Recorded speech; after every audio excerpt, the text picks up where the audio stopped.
Good morning, ladies and gentlemen. Welcome to this Nature-Based Solutions webinar hosted by the Interreg 2 Seas project, Sustainable and Resilient Coastal Cities, which we know as SARCC. Our language interpreters today are Vielu Patton and Toon, if I can get your name right, Toon Hevat. Could you acknowledge the fact that Vielu and Toon, who are much better at languages than we are, need to follow our questions and answers. So speaking slowly and clearly in the question time would be much appreciated. Can you please use the Zoom language button at the bottom of your screens? You can choose your preferred language, English or Dutch. My name is John Cocker, and I have the privilege of chairing the Southwest Coastal Group, which is the technical advisory group for the coastal region of the Southwest, some 2,000 kilometres of coastline in this region of England. I'm very pleased to chair your virtual meeting today, and I hope that we will all meet in person as soon as our current COVID situation allows. More of that later. So this is a discussion and Q&A session with a panel of presenters to help with further explanation of the pre-recorded NBS topic presentations that have been available to you for the last 2 weeks on the website. We have most of our experts with us today. Our panel today comprises Gary Mumba, Professor Kenny Coventry, Kelly Fisher, Joseph Saunders, Martin Davies, Justin Ridgewell, Tom Dorbin, and George Arneson. I will introduce each panel member and the topic they've been asked to discuss for your questions and comments. The topic order will follow the event plan kindly provided by Harriet Gooch, and I'll try my best to keep to Harriet's excellent planning. If we're particularly interested in any chosen topic, we will alter the timings as we go through, but we will end on time, as previously indicated. This gives us approximately 10 minutes per topic, but we will follow up with online answers to any questions that were unable to fit in. Slido has been set up for polls and Q&A gathering. So before we go to the panel, we will ask you to do a Slido poll to get a feel for the nature-based solutions knowledge amongst us today. Harriet will set that up and advise us accordingly. In order that we can navigate our way through the full programme over the next 2 hours, I will rely upon your good help using the usual Zoom meeting practice. Now, it's your choice as to whether you enable your video because it takes up your bandwidth, but we would be happy to see you. As given on the introduction slide, please remain on mute when you're not talking. To ask a question or make a comment, you have 2 main options. Use the Zoom raise hand function, and I'll keep an eye on that, or use the Slido. The code is 414553, and Harriet will monitor those inputs. We will watch the Zoom chat for any side comments. I'll hand over now to John Bennett to introduce the SARCC project. John is also the technical wizard behind today's webinar. Over to you, John. Good morning, everyone. As John mentioned, I'm John Bennett, part of Southend-on-Sea Borough Council and the chair of the SARCC project. SARCC is an Interreg 2 Seas project, part funded by the European Regional Development Fund. 14 partners are collaborating on the project, which is running from 2019 and will end in 2023. The aims of the project is to introduce nature-based solutions into coastal management and policy making. This is being done through research and pilot projects. Most of the coastal offences across the 2C region use concrete and other non-sustainable materials. The SARCC project will inform decision makers on the many benefits of using nature-based solutions instead of the previous grey infrastructure, and this will be demonstrated using 7 pilot projects in 4 countries and research developed by 4 academic partners. And on that note, I'll hand back to John, who will continue with the rest of the Q&A. Thank you, John. Gary Momber is the first of our panelists to answer questions.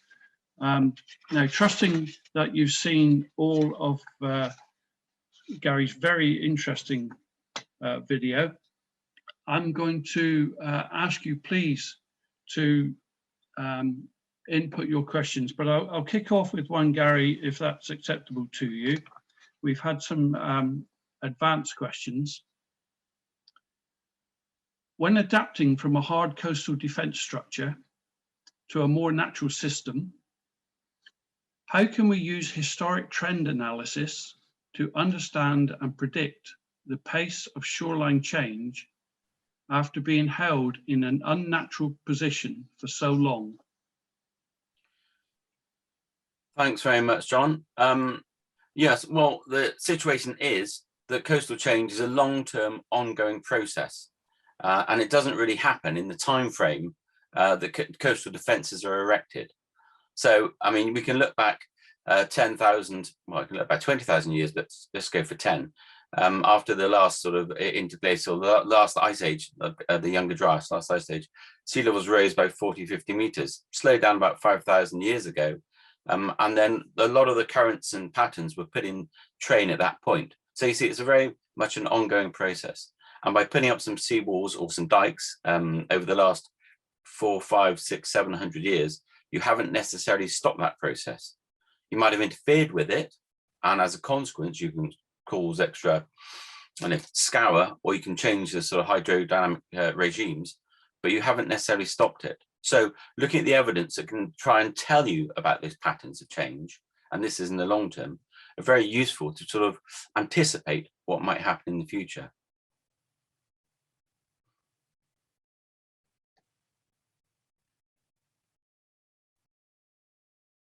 Hello, John, you're gone quiet.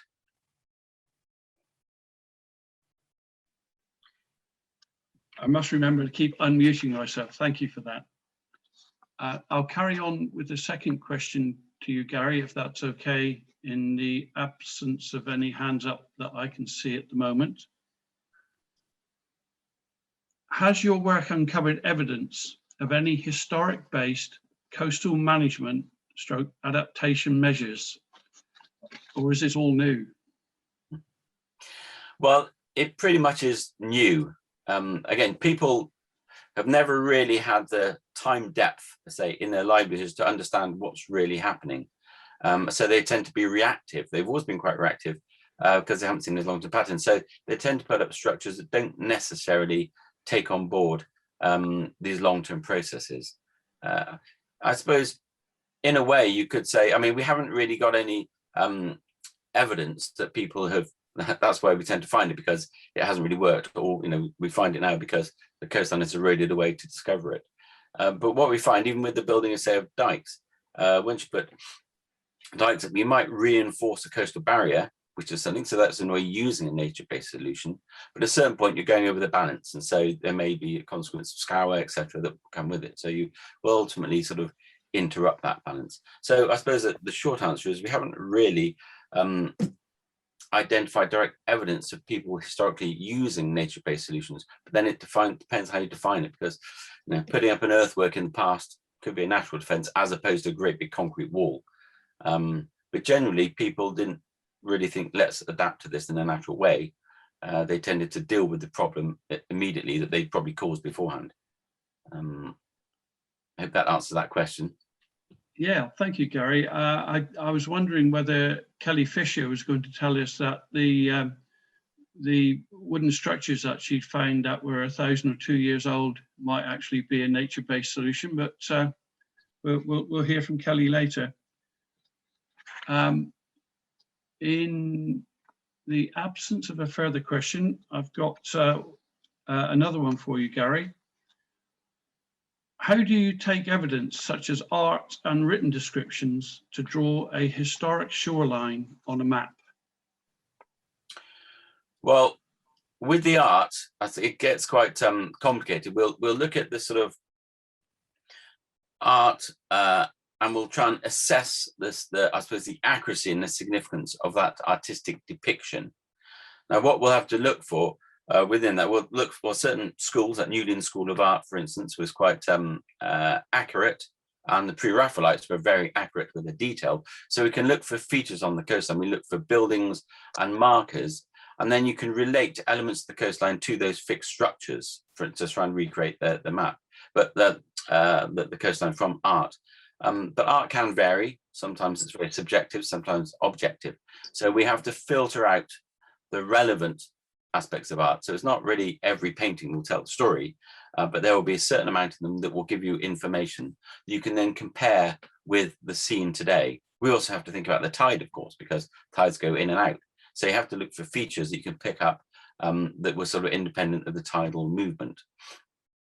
And then when we're looking at evidence such as art or written descriptions, it's the same element really. You try and infer what you can. And so the process, you infer what you can from what people have written about the past. And we're mindful, I said, that a lot of this can be very subjective. So we tend to look analytically, and we've created some analytic criteria against which to test some of this evidence. So you can test the art, you can test the narrative, if the narrative is relevant. I mean, there are stories of storms and tales from the Elizabethan period and the need to grow marron grass. Actually, that takes me back to the first question. There was a lot of marron grass plantations following the floods, put forward by Elizabeth I following the floods in the 16th century. So there have been actually those examples, particularly in North Wales and the West Coast.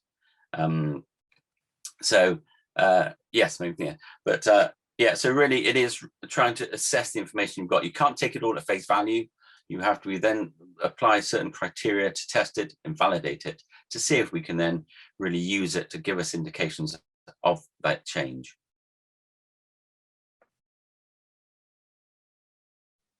Thank you, Gary. And I'm trusting that the coastal monitoring programs are coming to you for discussions on historic evidence of coastline to fit with today's modern techniques. Can I ask if there are any further questions coming in from Slido? Hi, John. No, we haven't had any questions through. So just to remind everyone that it is 414553. If anyone has any questions for the panel, plop them in there. Okay. As we previously indicated, what we're going to do is reasonably swiftly move through our panel of experts, and then we get to the end and we have time to bring them all in again to ask questions that we think of as we go through. So Gary, thank you very much for that.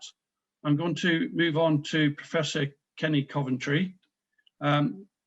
Kenny's topic was effective communication of climate science to broad stakeholder groups. So Kenny, if I can pass on to you now, I would be grateful. Sure. Would you like to start with a specific question? I think you're on mute again, John. There's more than a slight delay. When presenting technical information to an audience with varying levels of technical knowledge themselves, what would you recommend? Do you aim for the average, or do you start from Okay, thanks for that question. I think the first thing to say, I think the first thing to say is that most people, when they're presenting information to audiences, don't really know the audience very well. So the first thing to establish is the kind of technical levels of expertise of the audience you're trying to aim to communicate with. And the way to do that could be maybe to run a poll in advance, screen before a presentation to find out the levels of expertise or whatever, if you're presenting written information to an audience, try and get some information about the intended readership first. So assuming you've actually done that, then I think it's never a good idea to lose any audience members, be it in written form or in presentation form. So what I would tend to do would be to signpost the level of expertise required at different points of communication. And the way to do that would be to say, okay, I'm going to assume you maybe don't have very much knowledge about this. Here's an introductory take on it. For the experts, here's now some more detailed information. If you're not familiar, you can switch off for a few minutes. So signposting is always the way to do it. But obviously knowing the audience first so that you can get a good handle on who you're trying to communicate with in the first place. Thank you very much for that, Kenny. It's good to start at the average level, isn't it? Because even the experts don't really know and they're afraid to put their hands up. So, second question, Kenny. In your topic, you showed the original design company presentation. Have that design company that originally developed the IPCC graphics implemented the MADE principles in the following works? How did you get them on board with a change in the way they traditionally made those graphics? Right, it can be difficult working with designers because designers are largely trained to present information in a way that looks good. And something that looks good, looks nice, isn't necessarily very easy to understand. So what we had to do with the work with the Intergovernmental Panel on Climate Change specifically, we're working with a design agency in Norway, Info Design Agency that works with the IPCC. Basically, it involved building confidence with the design agency over a bunch of several meetings, actually presenting them with data to show that people find various forms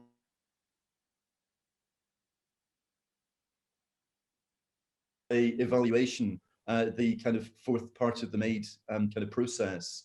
So testing visualizations out and finding that people don't understand them, aren't able to interpret them, is really the clincher.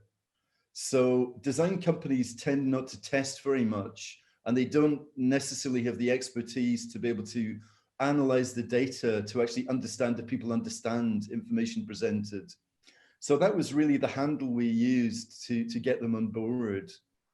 We also took early versions or previous versions of IPCC visuals used in past summary for policymaker reports. We applied the MADE principles, and we then tested the before and after versions. And empirically, we basically showed that the MADE versions are better. They're easier to understand. And I find designers are generally pretty open-minded. If you kind of open the dialogue, get past the what looks nice, what looks nicest intuitively hurdle, then people buy in relatively straightforwardly.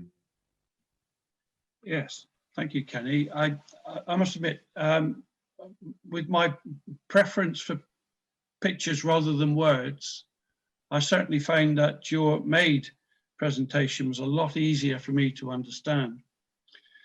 Third question, Kenny, if I may. Yeah.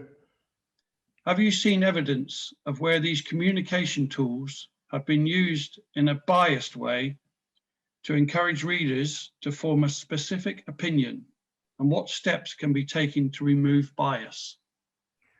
Okay, so one thing as you say about the MADE principles is that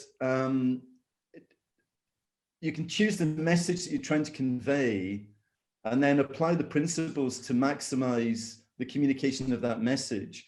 Obviously, if there's a biased message, then the principles can be applied in a way to encourage people to take an interpretation that isn't necessarily valid from the data. So like everything, it's a case of, you know, if it gets in the hands of a charlatan, then, you know, the information can present it. It's about communicating in an effective way. So it's important that there are always checks and balances. So for instance, with the IPCC, you know, we work with many lead authors in the IPCC to ensure that we understand the message being communicated sufficiently so that we can apply the principles in an appropriate way. Is there evidence of bias? Sure there is, so that we know that it's possible to direct visual attention, which you can test via, for instance, a technique called eye tracking. If you can direct attention first to the thing that you're wanting to communicate, be it a spurious message or whatever, then the likelihood of that message being communicated will be enhanced. So yes, it is relatively straightforward to present information in a way that can be, you know, biased.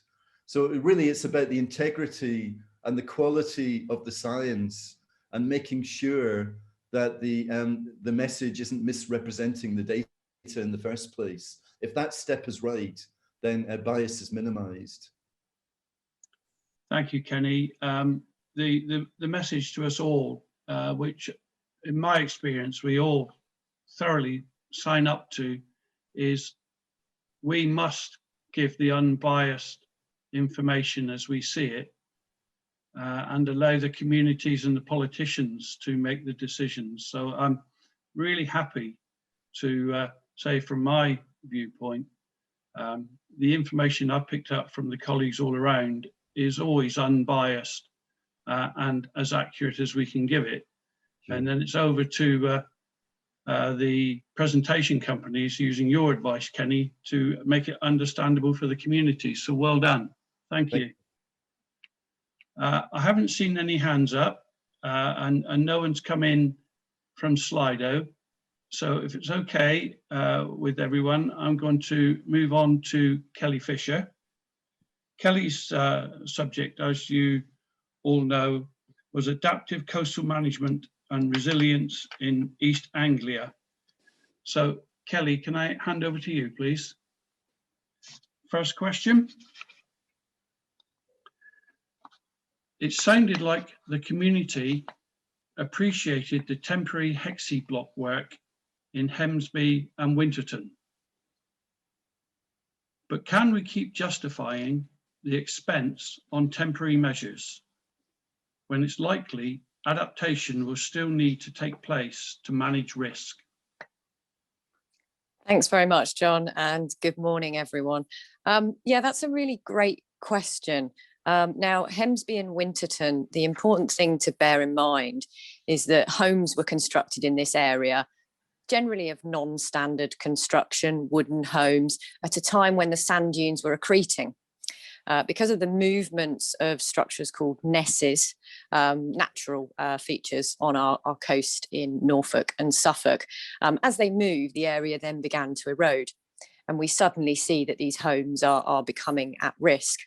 So an area that was relatively stable and even accreting began to see increased risk, which was obviously a surprise for a lot of homeowners.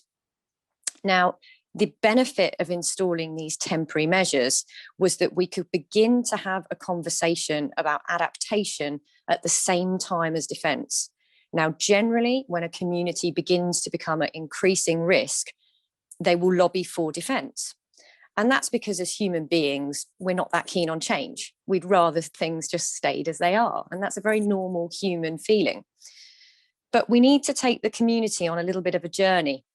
They have to understand the baseline, so the reality about the situation, that they might not be able to have defences for environmental, economic, or technical reasons. Then we have to show them the benefits of adaptation and the options that might be available to them. Now, when it comes to adaptation, and this is where we get into the politics a little bit, we do have very few options.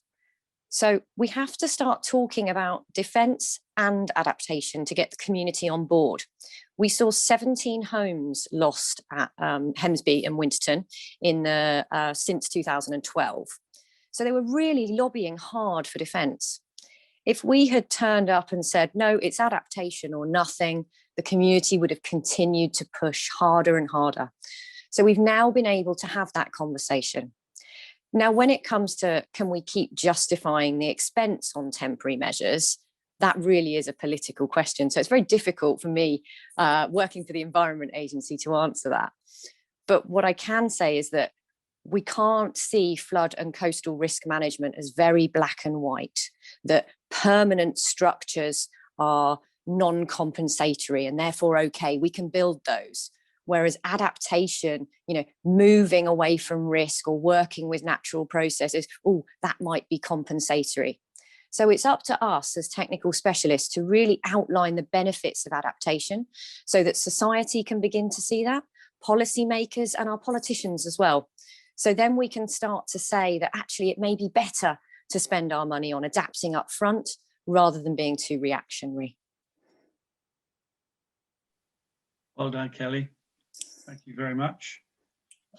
I'll follow on with the second question, if I may. And this is with regard to the kit form home that you showed.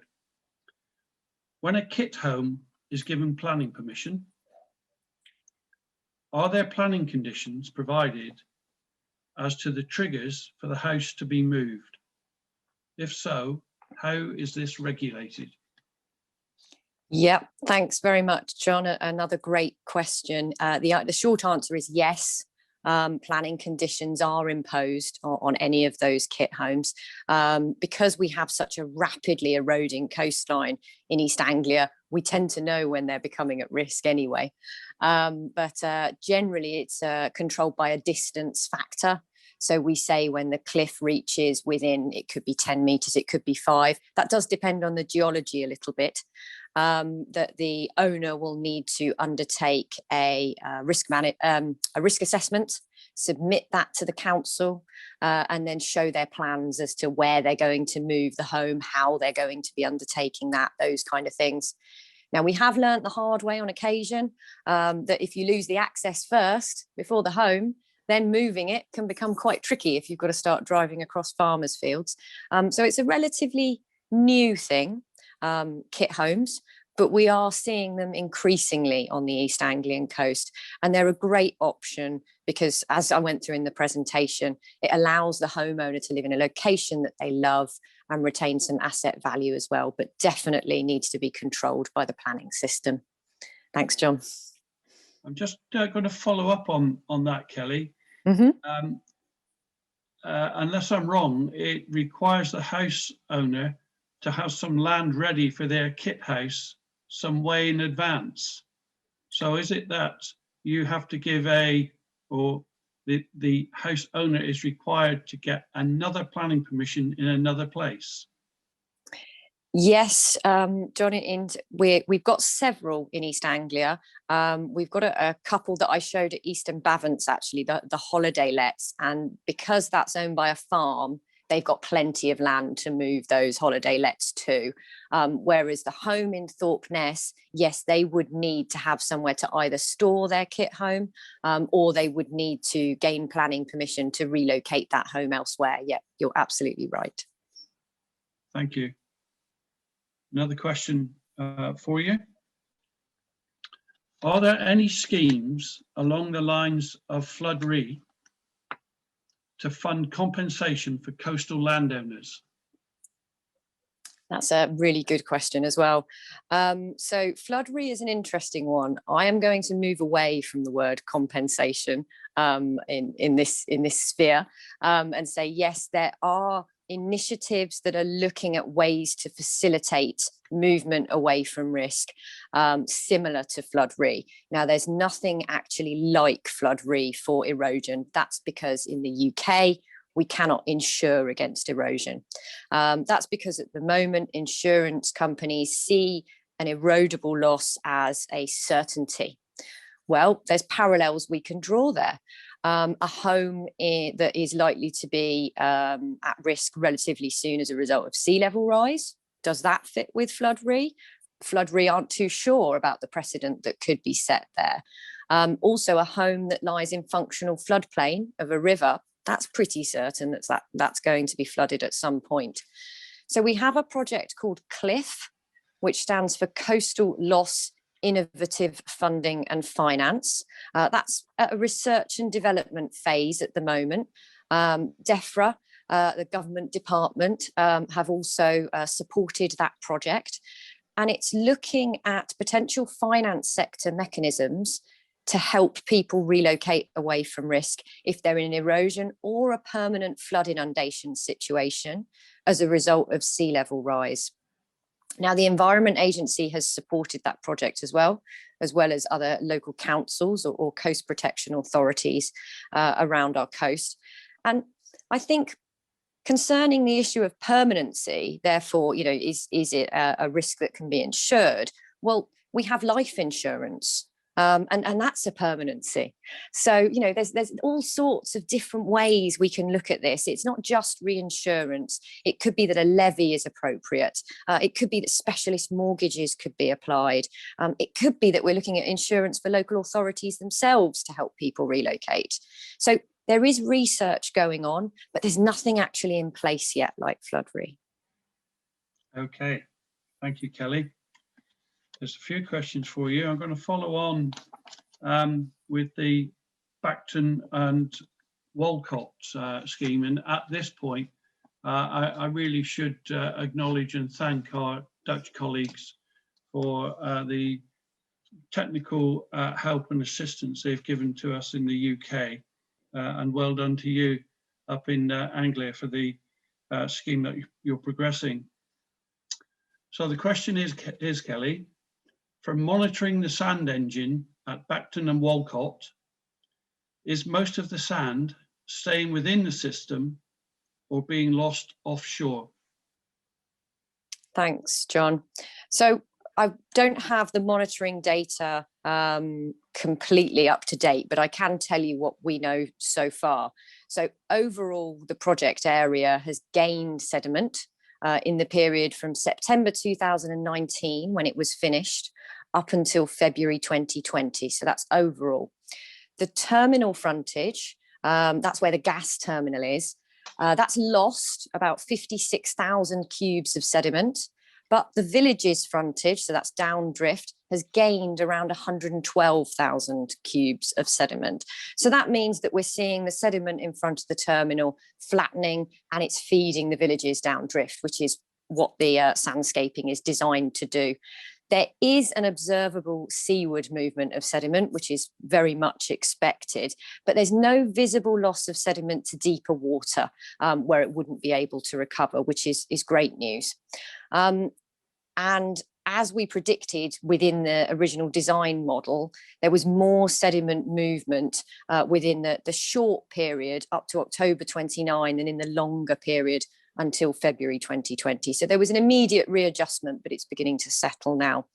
And monitoring from February to November 2020 is now being analysed. So we should know more soon. There's the North Norfolk District Council's website is fantastic.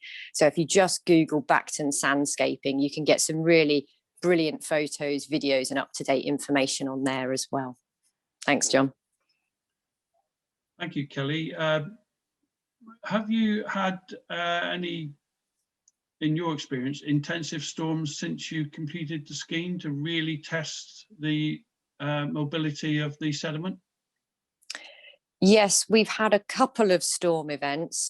We haven't had anything as big as, December 2013 or anything like that. But the couple of storm events that we had a lot of wind-blown sand that came over the top of the seawall onto the frontage, which did cause some problems. It was always a risk.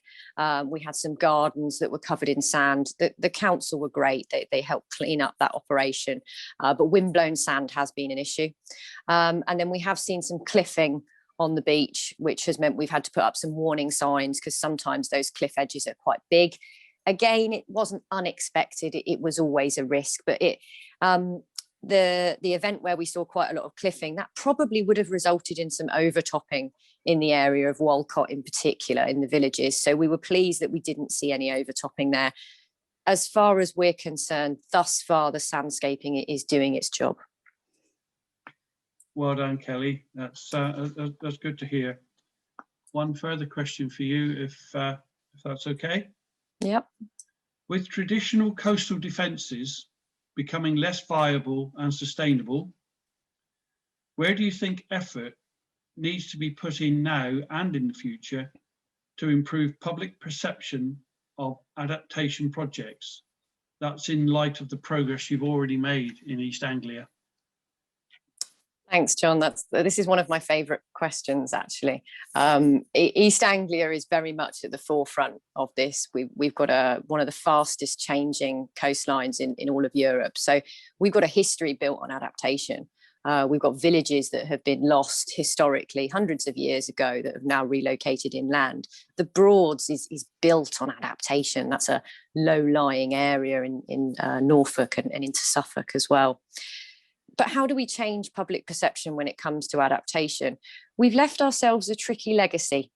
The Victorians knew how to do it, build defences and keep them in place. But actually, we know as coastal practitioners that has now left us with a lot of ageing defences and some really difficult questions about how we spend our money as a society, and whether it's right to just defend some areas and not others. It's a complicated socio-political question.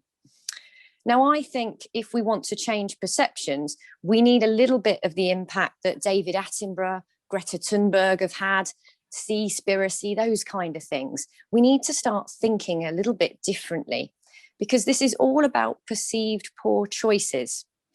Now, that's quite a strong statement to make, a perceived poor choice. What do I mean by that? Some people choose to live in risky locations. Some people choose to live in floodplains. They choose to live on the top of a cliff top. And there's a view within society that could say, well, I haven't chosen to live there. I don't see why my taxpayers' funds should have to pay for that. And the reality is you're paying for it anyway. And you could draw an analogy with the NHS, which is quite an interesting one when we start to talk to ministers. Now, I undertake but stay with me here, I'm not going off topic. Now, I take part in a really dangerous hobby. I really love horse riding. Now, if I fall off my horse every day of the week and hurt myself, the NHS gladly fixes me. Now, as a society, we're quite comfortable with a National Health Service that fixes me and puts me back together, despite the fact I'm partaking in a risky hobby and quite a privileged hobby as well. Horse riding is expensive. Now, flood and coastal risk management isn't that much different. We view it that, of course, we build defences to protect whole communities from flooding. But relocating people, that could be compensatory. The issue is not as black and white as we think. At the moment, we pay for property level flood protection to individual homes, even though that doesn't protect an entire community. Now, my personal view, and I have to say this is a personal view, that it's better to relocate people early rather than being left with a reactionary difficulty. We know we can't put in defences. We know it isn't cost beneficial or technically feasible. We need to start relocating those people rather than waiting till they're on the edge of the cliff or inundated daily through sea level rise. So I think, we need a little bit of that blue planet effect that David Attenborough so successfully instilled to change people's perceptions about those perceived poor choices and how we help people. And that's my view. Thanks, John. We stayed with you there, Kelly. That's an Good. Interesting aspect, isn't it? That debate and discussion could go on for days. It could, and it is a political one at the end of the day. Yes, who are we but technical servants of the people? That's quite right. We are going to, with everyone's help, do a poll, which I'll ask John Bennett to help us with. So we are within time. I'm going to ask you one more question, and then John can tell us how we're going to do the Slido poll. So here we go, Kelly, last one. Haysborough. In the case of Haysborough, did you have much objection from the house owners when asked to relocate? If so, how did you manage this to get the outcome? Thanks, John. Yes, at Haysborough, we did see some objection. And I'm going to try and answer two questions in one here, because I've just seen a really good question that's related to this on Slido as well. We did see some people say, no, I've chosen to live in this location. I want to live on the top of the cliff. I adore my view. And I don't want to accept any money for my home. I want to stay here. And that was okay. Those people stayed. And there are still some people living in the location when previously they were offered money to relocate elsewhere. And that is their choice. That is their prerogative. We even had one lady, and I wasn't there for this, but the coastal manager from North Norfolk was. When he went into her home following a storm, he could see the sea through her floorboards. And that just goes to show how passionate people are about staying in their homes. And it's not a decision that anyone can make easily. When your home has been valued at £1, which is what happened at Haysborough, and people were offered, it's a complicated system to tell you exactly how much they were offered, but we'll say in the region of about £20,000. It was a difficult decision for them. So yes, we did get some objection. They weren't made to relocate. It was a choice. Pathfinder was a one-off. Those kind of offers do not exist now. It was really a research and development system. And the other point I want to pick up is that someone said regarding poor decisions, sometimes it's not a choice. And yes, you're right. I am pointing out there that there's a perception from some, from a political or a societal perspective, that people choose to live in these locations. And that's not always the case. We see that at Hemsby. We saw it at Haysborough. Some people have moved to those locations because it's all they could afford. They were mortgage-free, cash buyers, cheap homes because they're very close to the edge of the cliff. So you're right, it's not always a choice, but it's how that decision to live in that location is perceived politically. That's kind of what I'm getting at. Hopefully that answers the question. Thanks, John. It does, Kelly. Well done. Right, I'm now in the hands of Harriet, who's got a Slido question, and then John, who wants to do a poll. Is that correct? No, the poll will be done on Slido. So if everyone who's in attendance can direct themselves to the Slido, the code to enter is 414553. We have 5 multiple choice questions, and attendees have 20 seconds to answer each. The idea behind the Slido is we're going to set a baseline of knowledge.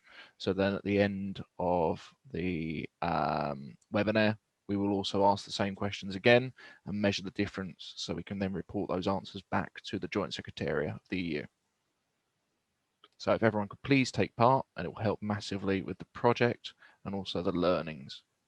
So everyone is au fait with going on to slido.com and then putting in the code as you see above John's head or my head. Yeah, I'm sorry, just to correct, it's sli.do as the web address. Okay. If anyone has any problems, then let us know. Okay, so the first poll question is open.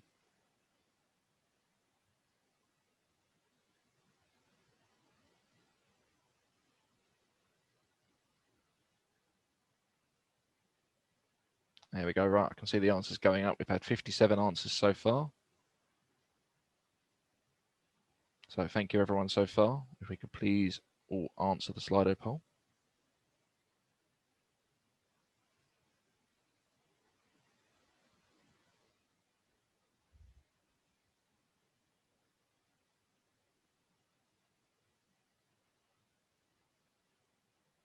There we go. Right, 74 answers.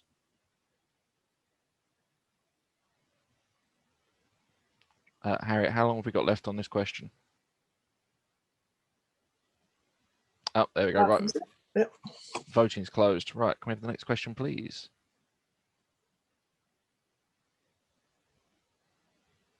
I'm going to take a comment from John Lambourne after this.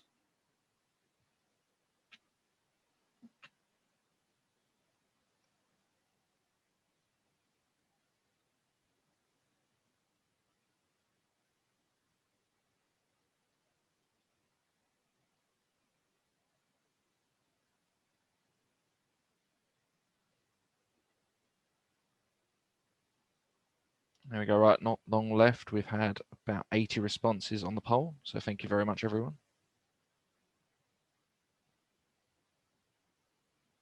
And the next question is now up, so if everyone can please answer that.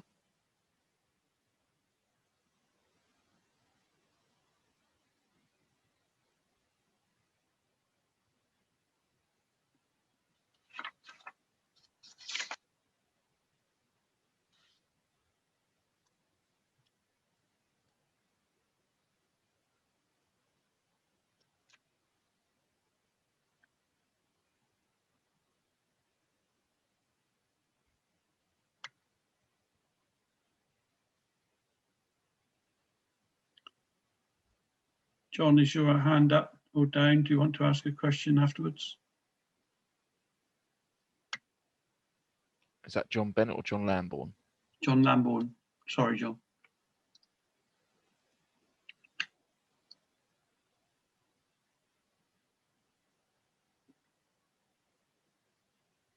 You're muted, John.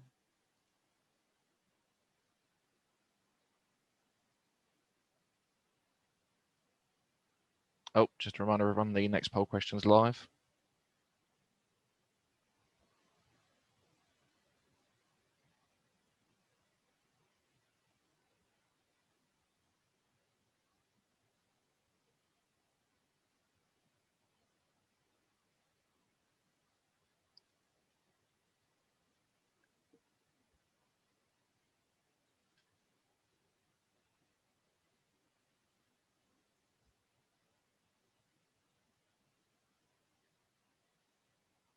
There we go, some interesting answers on the final poll question.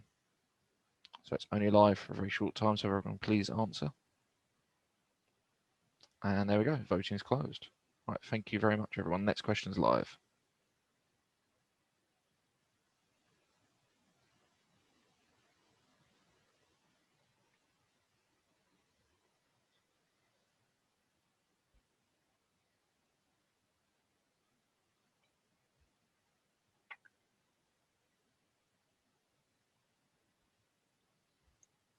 After we take a question, possibly from John Lambourne, I'll be coming over to you, Martin Davies.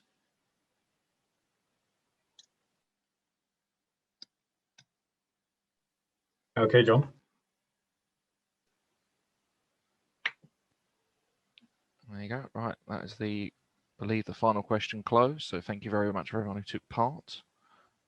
We've had a sort of average of about 66 responses, so thank you very much, everyone. John Lambourne, you should be able to unmute and talk to John Cocker now. Yes, I'm sorry, I had a job trying to get into Slido, so I've missed your questions. And I have a question put up earlier, which I don't know whether it was answered or not, because I received a call. But I just wanted to raise this question in respect of the first speaker. And that is, I have a lot of experience in Hong Kong, where we did a lot of coastal work, reclamation, and protection against the weather. So all the criteria that are being applied in this particular situation with this webinar, they're open to challenge, because the whole question of who owns the land, what the value of the land is to the community and the government, comes very much into play. In Hong Kong, we did a lot of reclamation for financial reasons, but we also did a lot of protection for other reasons, and that meant building a lot of big typhoon shelters to house the fishing fleet primarily, but also commercial stuff. So there are other ways of looking at this than simple coastal protection, because the whole of these other factors come into play. It isn't about people losing their houses when the coast gets eroded. There are other ways of looking at this, and I just wonder if that comes into play on today's webinar. John, yes, it certainly does, because no one solution fits all, and there is a place for all solutions, particularly when, of course, the coastal protection and coastal management must fit in with the local development plan or its equivalent in whichever region or country we are discussing. The technical advice and the follow-on coastal protection is for the community and for whichever state or government is applying that. So I'm going to go back to the first speaker, which was, you said first speaker, which was Gary. So Gary, have you got a comment on that, please?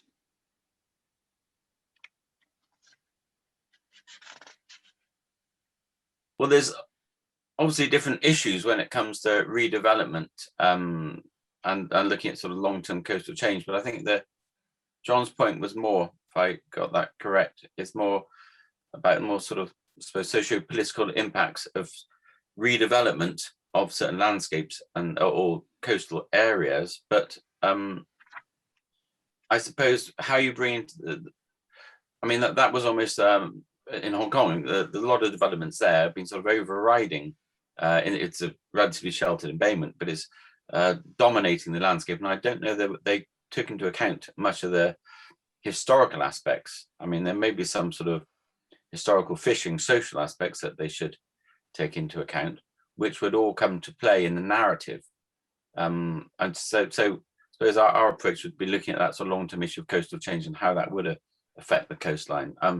If I've got answering the question correctly here, but I suppose there's one point that influencing politically change also comes back to some of Kelly's points, that you can use that historical narrative, the historical story, to show how that particular part of the coastline has developed before, how people might have had to be forced to adapt by natural circumstances or otherwise. And that's often forgotten. And if you set a baseline at sort of now, when you begin, you don't use all that wonderful historical stories that tell you what's actually happened before, that sort of almost lead to an inevitability of where you might be now. Whether that's building places in the wrong place and you've got nice paintings of churches falling into the sea, or buildings being destroyed by storms or the like, or people building their fishing villages in the wrong place and then being swept away or otherwise, all that tends to be forgotten if you start now. So I think there is a relevance in understanding how people have lived in the past, a political one, as well as just a sort of geomorphological one, where they've lived and how they've adapted in the past.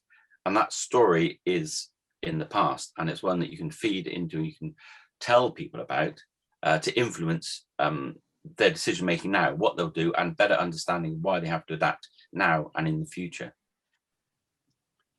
Thank you, Gary. John, could I just come back on that? I view from where I'm sitting the picture that is all your background, the waves breaking over Penzance Promenade, where exactly this question that you're talking about arises, and the solution is obvious, but the question, of course, comes up: who would pay for a breakwater to protect that piece of coastline, which is what you're talking about as well. The community behind is exposed to the results of these waves. It's an interesting question as to how this could be done. But anyway, I'm watch what you're going to say. Very interested. Yeah, thank you. Thank you, John. As we touched on earlier, the coastal groups and this group, large group, whilst being technically able and expert in their fields, always want to continue learning. And we would like to hear from you about your experiences in Hong Kong. So if it's okay with you, John, we're going to make sure we know where you live. And we're going to follow up to ask you to join us in other forum to gain from your experience. Is that acceptable? Yep, thanks. That'll do that fine. Well done. Thank you very much, John. Can I ask Harriet if there are any other Slido questions? I just had one more for Kelly, and then there's a couple lined up ready for speakers coming up, which is, can temporary defence structures like hex blocks be recycled by moving to other places if adaptive measures in their original location are effective? Thanks, Harriet. Yes, they absolutely can be. That's one of the main advantages with using rock or temporary defences like hexi blocks. They can be relocated. We do sometimes have some issues after a storm event if they become displaced. They may become, we need to make sure that we think obviously as a beach moves, structures can then become unstable. So we have to think about health and safety. But yes, any kind of temporary rock or block, the beauty of it is it can be relocated elsewhere. Well done. Thank you for that. And keeping an eye on time and progress, we, surprisingly for me, are pretty well on time. So well done to you all. I'm going to move on now, if that's okay with you, to Martin Davies. To paraphrase Martin Davies' topic, it was how nature-based solutions enhance traditional coastal management. So in the absence of some hands going up, and if Harriet isn't telling me I've got a Slido for Martin, good-o. Here we go, Martin, I've got one for you. When talking about beach drawdown in front of hard defences, in one of many examples that shows that natural processes will always win, what are your thoughts on making adaptation decisions for urban areas earlier than needed to avoid loss of a sustainable beach? Yeah, thanks, John, and morning, everybody. Yeah, before I get into that question, can I just sort of carry on the debate with John's raised and Kelly raised? Because, yeah, I think it's an interesting point, because I totally agree, and that's our whole policy driver, is to adapt and change where we can. And on the Norfolk coast, and sometimes these relatively rural small communities, then yes, adaptation is key, and we've got a lot of those down in the southwest. But picking up John's point about sort of Hong Kong and urban frontages, then obviously we are locked into this sort of legacy. So adaptation where we can, but often the problem and the risk and where people live and businesses support countries are in urban areas. So that's the other sort of side of the coin, as John picked up. So in answer to that question, even where you've got sort of engineered urban frontages, you should always look to work with the natural process. So in terms of shape and form of engineering, in nature, what you're looking for is, if we all think of classic natural beaches, you have that sort of swash-aligned embayment between headlands, which is often a sustainable alignment. And so in urban frontages, what you're trying to do as well, where possible, is trying to recreate that natural process through breakwaters and control structures. So engineering can be adapted to match nature, if you like. So it's all about that, working with processes to engineer nature. In terms of the question, the bringing on beach recharge in advance is a good concept, and that's why sort of sand engine approaches are being explored. But I suppose the counter to that is, you've got our funding system, certainly in the UK, is where often you have to have a problem to solve, and so therefore it's all about when is the problem you're there to solve. If it's too far in the future, then you may have problems justifying funding.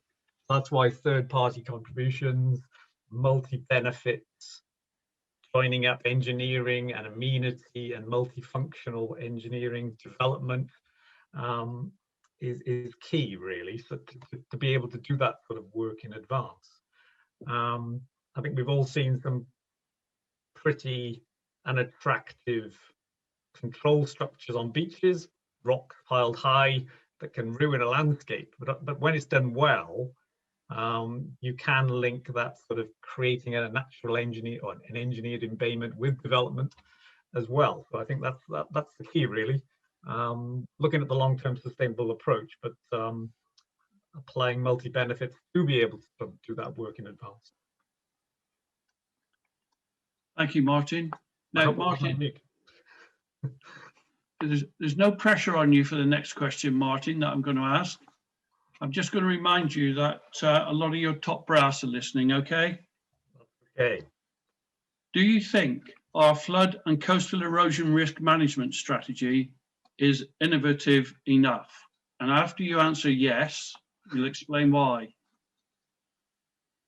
I'll say it's a start. So there you go. I think the intent, it's a very good strategy. You know, I suppose we've all been around and seen strategies come and go, and I think this one is a good one, because it really is showing intent and recognizing the problem where we do need to adapt, we do need to communicate, we do need to work with communities. It isn't just one organization, it's a partnership approach. So I think the intent is sound, and it's a very good strategy. But it's a start.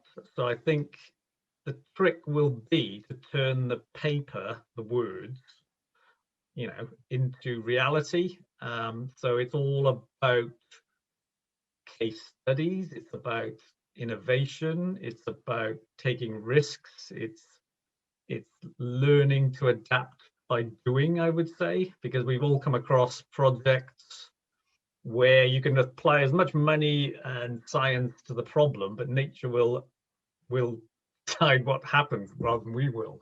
So I totally agree with others' points about looking backwards to look forwards. That's key. Learning from past experiences and others.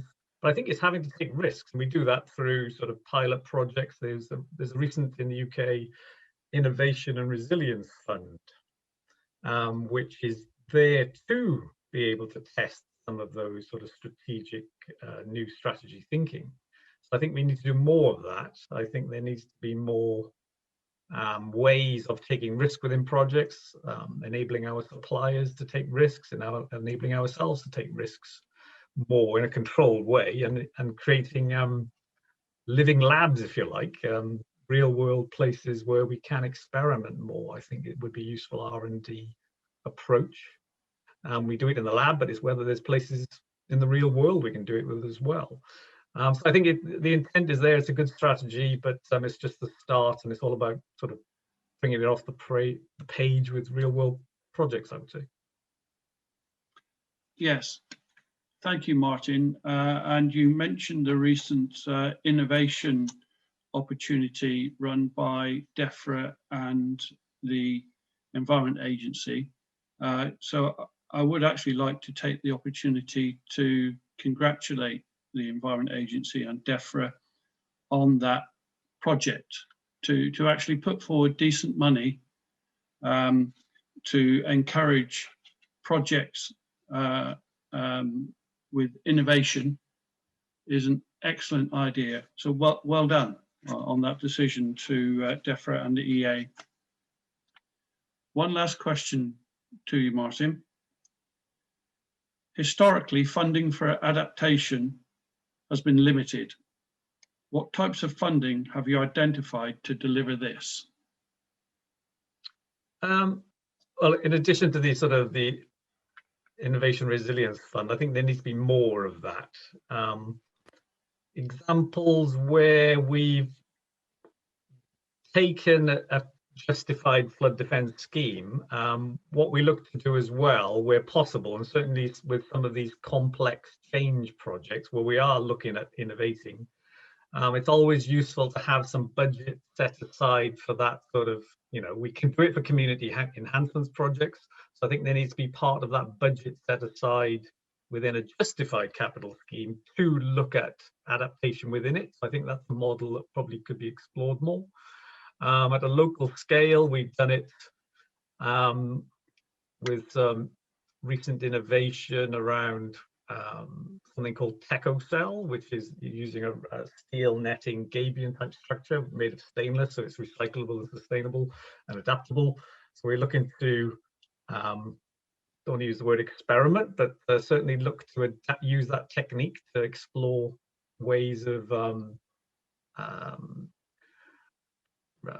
adapting our coastlines that do want to change, using a system that can be adapted in itself. It's a flexible system, and that's a recent innovation that's come across from Switzerland that we're looking to apply locally. So there is ways of doing it within projects, but I think in many ways we have to create funding opportunities through grants, through working with existing programs. We may have more flexibility with existing programs rather than the classic scheme justification metric. So for example, we have the Southwest Coastal Monitoring Program, so we might be able to take more risks with projects within programs, if you see what I mean. There may be less hoops to run through in terms of justifying those sort of type of projects. So I think there's probably scope within existing programs to do more as well. Okay, Martin, that was excellent. Thank you so much.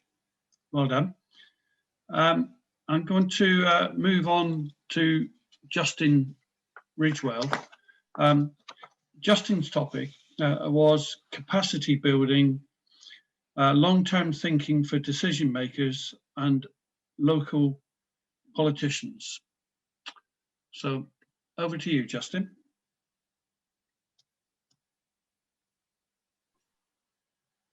Thanks, John. Yeah, I mean, this is quite a challenging topic to sort of try and develop some thinking on, but I was grateful for the opportunity to sort of try and develop a sort of conceptual way to think about this and present some thinking about and about how we may really sort of take that forward and deliver a better way of influencing our local decision makers and politicians in their long-term and strategic thinking. So, happy to answer some questions on that. Well done. Okay, here we go. I can't see any hands up. And Harriet, no Slido questions for Justin? Yes, there's one for Justin, if we could start with that one. So your work seems focused on building local political and how it will cover in the long term, but we don't also need to have a similar effort on national politicians. What are your views on that? Definitely, yeah. I mean, what plays out at a local level, we want that to play out at a national level, and equally where I see the importance of building that strategic narrative, which I talk about in the presentation, about building that with the local decision makers and politicians. It's it is equally important to build that narrative with the communities, and at a national level. If you look at the Environment Agency's new National Flood and Coastal Erosion Risk Management Strategy, then a key part of that is around sort of wanting to build a nation of climate champions. In that way, perhaps you can create a grassroots movement, in wider society, which starts to build momentum behind the concept of adapting sustainably to climate change and coastal change. And that in its own way then brings pressure to bear through voter power on our national politicians. So I kind of see the same, hopefully the same sort of model working at a national level and at a local level at the same time. That very much touches, Justin, upon a question that I have here. I'm going to come back to the points you were just making, but I'm going to take a different question first to give me time to weave in the second one. You talked about investing in a sense of place, but in coastal communities with a high proportion of vacant and particularly second homes, especially during the winter, where seasonal population may have a skewed sense of erosion risk. What are the issues around communities' understanding of local risk? Yeah, that's an interesting, challenging question. probably no easy answers. And I think, clearly, beyond, more widely beyond coastal management, coastal risk management, this remains, the issue of second home ownership, holiday homes, remains a very divisive subject because it has much broader implications for communities. But in terms of, the people understanding and engaging with their local risk, I believe that effective local engagement with those parts of the community who are year-round residents, even in places where we might have 30-40% portion of second homes and holiday homes, and that is the case in some communities, some coastal communities in Cornwall. I think that will still pay dividends with that, that resident, that year-round resident population, in building and understanding, and getting them to more readily own their risks. And that plays back into that point around I was making around the national strategy and the National Climate Champion. But equally, I think there are ways to engage our more seasonal and tourism-based populations, to educate them on the risks that exist. Obviously, those risks tend to be less visible in the summer seasons when those populations are highest, those seasonal populations are highest. But then that also gives us the opportunity to, embed a broader message around protecting and looking after our vulnerable coastal environments. And those seasonal populations bring a lot of pressure to our vulnerable coastal areas, sand dunes and the nearshore areas, and all of the fragile habitats that they support. And then I guess also, though, an important part of investing in a sense of place for such communities as these will be is the focus on creation of sustainable green jobs and circular economy. And an example is that Cornwall Council's local plan incentivises coastal communities to look away from the hospitality and tourism sectors. Not saying they don't remain vitally important, because they do, of course, but to also look to the creation of green jobs and a circular economy, and look to support those same communities to revitalise their winter economies in a longer term and more sustainable way. And in a way, perhaps you change the trajectory that a lot of the communities in Cornwall are on, in terms of that that proportion of second home ownership.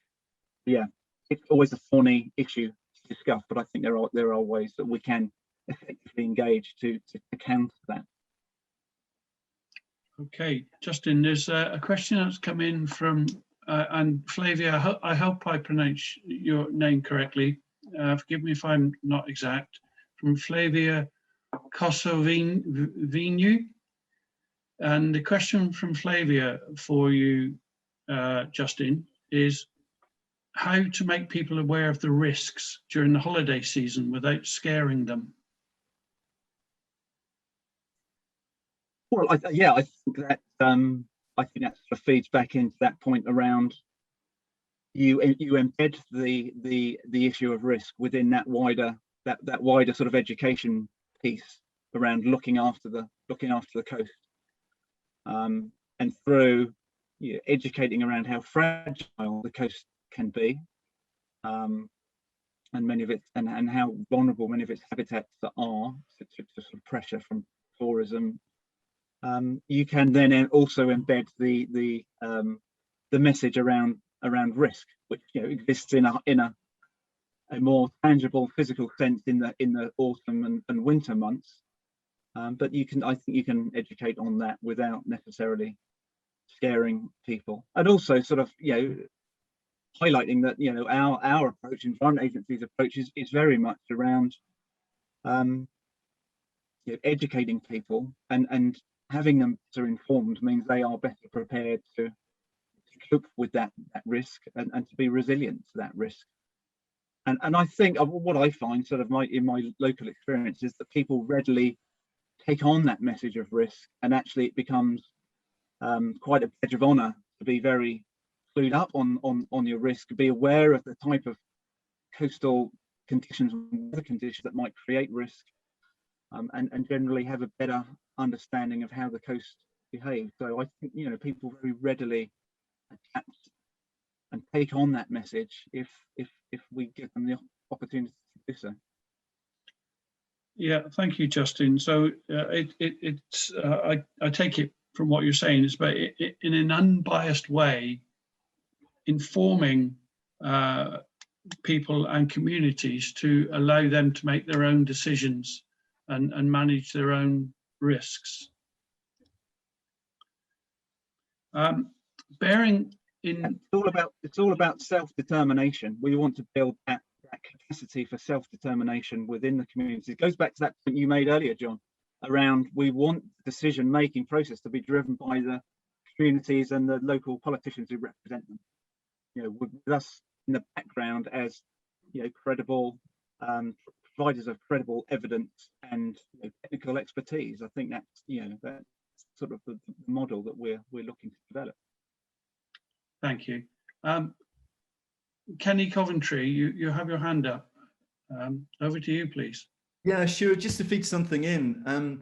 One of the problems, I'm not completely up to date with communicating risk in a kind of coastal flooding context, but when I did look at this a few years ago, one of the big problems is that people don't understand probabilities. So if you say to somebody, there's a 1 in 150, you know, there's a once every 150 years, you know, there'll be an instance of flooding. People interpret that as, I've been flooded once, I'm not going to be flooded again for another 149 years. Or, you know, 1 in 150, you know, it's a very, very low risk indeed relative to other risks. So I think it's really important to feed in good methods of communicating risk, and that's often missing. For instance, work I've done with a couple of other European projects, Fractal and AMA, in countries like Burkina Faso. If people haven't directly experienced an event, they think the event of the likelihood of an event occurring is much lower. So for instance, with farmers and agricultural settings in Africa, we found that, you know, if they haven't experienced an event, they don't really buy into things. So one way of doing that is to introduce people to people who have experienced events. And there are a bunch of well-established social psychological hooks that can be used, principles that can be used to encourage stakeholder engagement. And that's the same with politicians. If you want to get politicians to understand something, you have to bring them into contact with people who've experienced events. And, you know, make sure information is presented in a way that they're actually going to emotionally buy in to the information. So, I mean, that's my expertise. I can help out with that kind of stuff if you're interested in it. We are very interested, Kenny, and as I said to John earlier on, we know where you live, so we will be coming back to you for your assistance, I'm sure, on projects. Thank you, Justin. I'm going to move on now, according to my list, to Tom Dorbin. Tom's topic was resilient catchment tools, a case study in strategically identifying opportunities for nature-based solutions. Tom, thank you very much for what you've done. I don't think I have any hands up for you. I'll just check with Harriet on the Slido. No, nothing so far for Tom, but if we have time at the end, I think Justin had a few. Thanks, Justin. Okay, Tom, I'm going to kick off with a question for you. In your presentation, and it was extremely interesting and very challenging, well done. You mentioned about the possibilities to roll out something similar for the coast. How do you see this working without there being defined catchments? What other new challenges do you foresee on top of the challenges you've come across in this project? All in about 3 minutes, Tom. Thanks, John. Morning, everybody. Yeah, really interesting question. And I think I start off being a little bit controversial, actually. A lot of people talk about nature-based solutions on the coast as a new thing, and I'd argue, having done it for about 100 years as a society, it's not really new. We've moved sediment around for quite a bit. So there's lots of data that can already support it, and most of it is based around natural processes and coastal sediments. And that's where I think we would have to start if we were to do similar for the coast. Fundamentally, we've looked at the behavior of the river systems, and you'd have to look at the behavior of the coast. So we quite often approach things from a human geography perspective, looking at the problem. And this has to flip it the other way around and say, what's the art of the possible, and how does it fit into what's sustainable with the way that the wave climate's going to change, the availability of sediment and things like that. So there's lots of data out there that already covers those things. It's just pulling it together in a coherent and sensible way with a slightly new lens on it. In terms of challenges, the biggest one we faced on our project was finding data that was intellectual property free. That meant that we could share it widely and make it easily available and easy to interpret. I think that's probably the biggest one we would face for the coast as well. There's so much data. It's knowing which is the right piece of data to use. How does it fit with the other things? Are they comparable? And thoughts like that. There's some bits and pieces about visualization, which I think are really helpful. So a couple of others have already mentioned the innovation work that we've got going on in the West Country, led by Cornwall Council. There's some really interesting 3D visualizations that no matter what a blob on a map or a line on the National Coastal Erosion data set looks like, there's nothing that brings it home quite like seeing a sort of 3D render of the image, something like the image behind me to show what will happen in the future. So I think we can all create loads of data. We've all got loads of data. It's about how we interpret it, how we use it, and how we show it to people to show what could happen in the future. That's the biggest challenge. Well done, Tom. So, looking at the inland natural flood management case studies, how have these projects got the go-ahead or obtained funding? Have they tended to be community driven? They're a real mixed bag. It depends on the community, depends on the landowner, and it depends on the interaction between the two at times. I would say I would probably describe them as mostly being community driven but specialist initiated or something like that.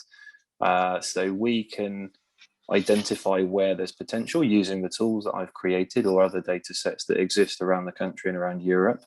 But ultimately, the ability to deliver it in a terrestrial setting comes down to whether the landowner is willing. So, people in the community have to be cognizant of the fact they're at risk and understand that there's a potential problem to deal with. But ultimately, the ability to deliver that above them upstream comes down to whether the landowner will play ball. In some instances, we've managed to have really productive conversations with landowners. It's a tricky time to engage with them at the moment with reform of common agricultural policy into a new UK payment system. But some of them are very forward thinking, some of them aren't, and they're very risk averse around their finances, rightly so, because it's their business. So I think the ultimate one is it's community have a really strong part, but there's different bits of community that play a role. Those that are at risk obviously want to see something happen, and it's a really interesting way for them to be used as volunteer groups to deliver some of these solutions because they're simpler and easier to engage people in doing the actual work. But ultimately the landowner's king in that sort of decision matrix. Right. Okay, Tom. Bearing in mind our timing, and it's going pretty well at the moment, with two other panelists to follow you, which is George Aronson and Joseph Saunders. I'm going to ask you one more question, if that's okay, Tom. Sure. And here we go. It's you talked about how the resilient catchment tool can be used to communicate about nature-based solutions to professional partners, but have you used it to communicate with landowners, and how has that been received? So we're still in the process of finishing the tool at the moment. We've got a trial phase that has been done in 1.5 catchments. I say 1.5 because there's a sort of sub-catchment at the downstream end of one in Devon and another one in Cornwall. We have shown it to some landowners in those trial phase locations, and it's been really interesting seeing their reaction, because it wasn't originally designed to be used with landowners. It was designed for professional partners and agronomists and advisors to the landowners, but it's relatively intuitive to use. So you could argue that we can get landowners to use it eventually. The thing we've seen is, it goes back to that timing thing again around where we are with payments for land, and George may cover some of this in a minute. We're moving away, having left the EU, from the Common Agricultural Policy to a new payment system which pays people for delivering public goods, benefits to society in other language. And landowners are very cognizant of that change and keen to understand what they could do, but not necessarily willing to sign up. So there's a very different type of engagement around understanding the art of the possible and what could be done versus actually committing to doing something, because it could impact them in the wallet by not quite knowing what the future rules will be yet around that new payment system. We've done some pilot projects locally which have implemented nature-based solutions in catchments, and it's been really interesting over the last few years because we've approached landowners and they said, no, go away, I'm not interested. We've found other more willing landowners, delivered some meaningful work on their land, and the original people that told us to go away are now starting to come back because they've seen that actually some of this stuff isn't that intrusive, it's not as bad as they thought it was. So we are starting to see a little bit of a culture shift in the landowner community about this. And the tool will only help support that. Well done, Tom. We're going to ask you to come back at a future date to spend 3 hours explaining to us how DEFRA agricultural policies help or hinder DEFRA coastal policies and other strategies.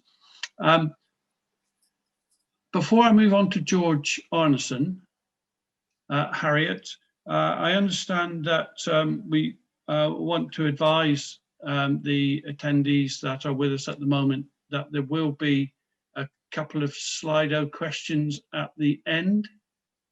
Is that correct? Right. John, yes? John Bennett? Good. Yes, we will be doing that at some point at the end. All right. So I know listening to my voice for 2 hours can be quite tiring, but don't all rush away, will you? After we've heard from Joseph Saunders. I'm going to move on now to George Arneson. George's topic was, how does the UK funding model assist in delivering nature-based solutions, and whether it does do so? George. Good morning, everyone. Thanks very much. Funding is always a challenging topic because ultimately most things boil down to money at the end of the day, don't they?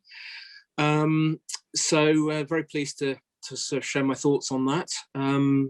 Yeah, welcome whatever questions you want to throw at me. Okay, let's have a look and see what we've got then. No hands, no Slidos. Steady yourself, George. Here we go. With NBS, there is a lot more dependence on new technology and innovation, which comes with risk. In light of this, do we need to adapt our ways of approaching potential partnership funders on these types of schemes? And what extra considerations do we need to make? Yeah, I suspect some of my questions have come from some of my colleagues quite close to home. Recognise a certain circumstance here that this is applicable to. In terms of adapting, I mean, I'm not sure we have a defined model of how we do, how we currently approach partnerships. I think it's a bit varied, and it should be a bit varied. So it's maybe not so much a question of a defined change, but this question of innovation and risk is a very real one. And in the EA, part of our organizational culture is this expression, yes, if. And I think it's very applicable to this question around innovation and risk. So in terms of innovation, so firstly, I'd say yes, we should be embracing innovation, and we need to be open-minded and inquiring in our conversations with partners who might be offering innovation. We should be creative and imaginative in our problem solving and how we work with people, if we can still do so in a professional and responsible way that remains aligned with our position as a public sector body in charge of responsible use of public sector money and taxpayers' money. And there are certain constraints that come with that.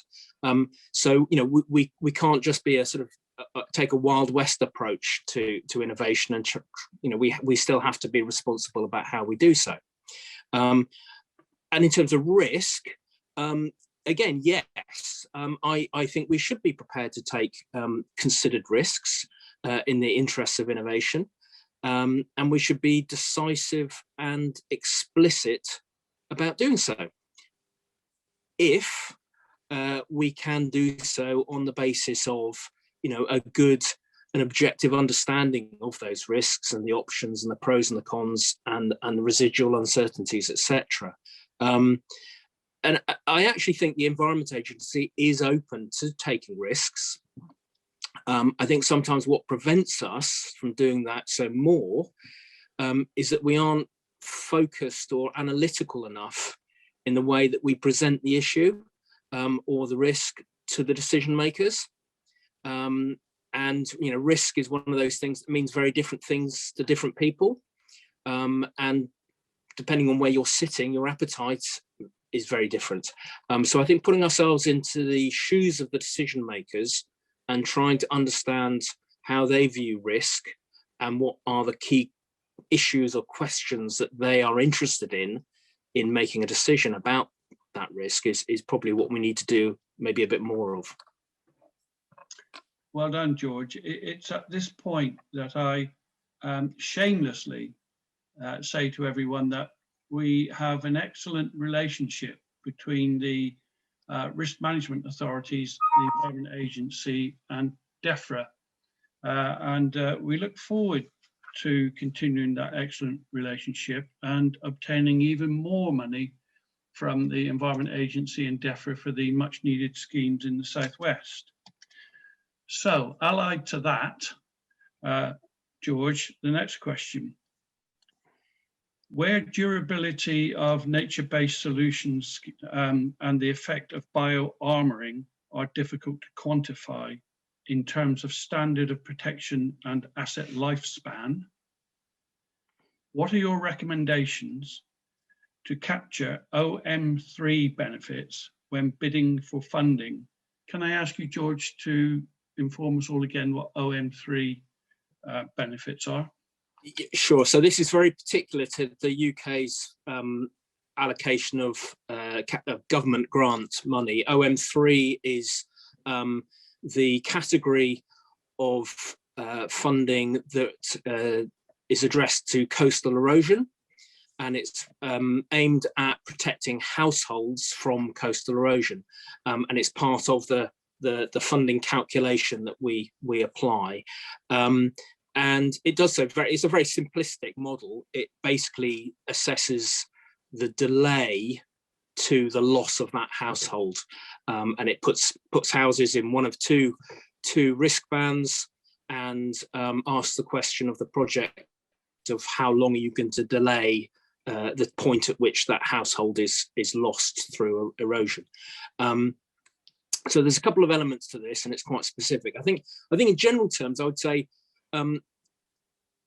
quantification of benefits is one of the challenges that we have for nature-based solutions with our funding model.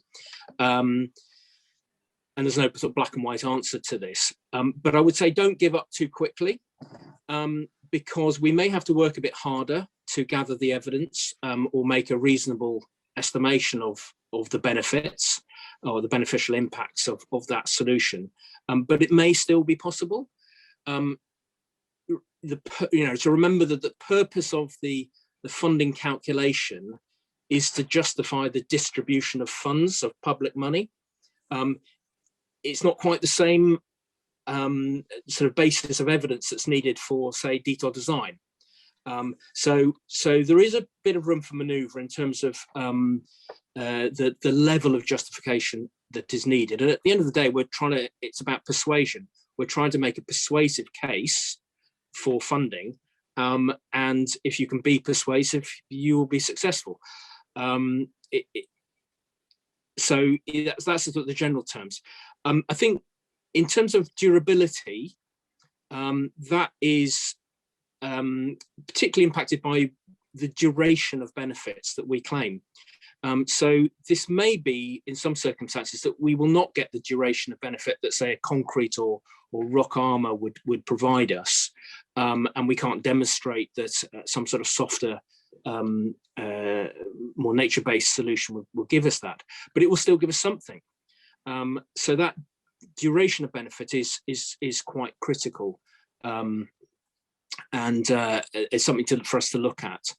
A couple of other points to this, because there's quite a few sort of aspects to this. If we can't justify funding through outcome measure 3, which is the direct one around erosion, we may still be able to get some funding based on outcome measure 1, which is more general benefits. So it's worth us still persevering with looking at what benefits we can quantify. If the science and evidence just does not exist, then maybe we should think about expanding the project's objectives to include gathering some of that evidence.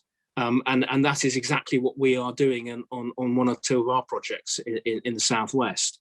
So this may not open the door to the OM3 funding, but it may well open the avenue to other funding routes for supporting pilot projects or research work. And my final point on this, and this is really important, I think, is if we genuinely cannot fund the scheme through the calculation and mechanisms open to us at the moment, then I think it's really important that we are completely honest and realistic about that. Realistisch zijn. Vooral als we overleggen met mogelijke partners of mensen uit de lokaal. Do with the funds available to us. And ultimately, a lot of this has been alluded to previously by some of the others, comes down to a sort of societal and political decision making that is out of our hands in a way. And it's only by being completely honest and open about the art of the possible and the art of the impossible will we actually influence that societal conversation. Sorry, a bit of a long answer there, but there's a number of different angles to it. George, that was a very full answer, and we thank you for that. And the message that I'm taking from it, and I hope everyone else is that in order to obtain the maximum funding or chance of funding, you and your colleagues would be very happy to help the coastal risk management authorities with their applications for funding. Is that correct? The answer is yes. Yeah. Yes. Well done. You answered before I could, John, but yes. We know the answer, George. You've been helpful for the decades that we've known each other. Well done. Now, last but not least, in terms of presenters, George, because I'm going to move on now, bearing in mind the time, I'm going to move on to Joseph Saunders. And Joseph gave us an excellent presentation on using citizen science to monitor coastal change. So welcome, Joseph. Thank you for what you've done. Don't see any hands. And I'll once again ask if there are any Slido questions. Harriet? No, none for Joseph yet. Okay, well, we've got one to set you right up, Joseph, if you don't mind. It comes with a praise at the beginning, and it says, awesome project. Well, well done. Will this be used to contribute to monitoring of SARCC pilots, and particularly for the dune-based projects. Yeah, more so for the dune-based projects than Newlyn.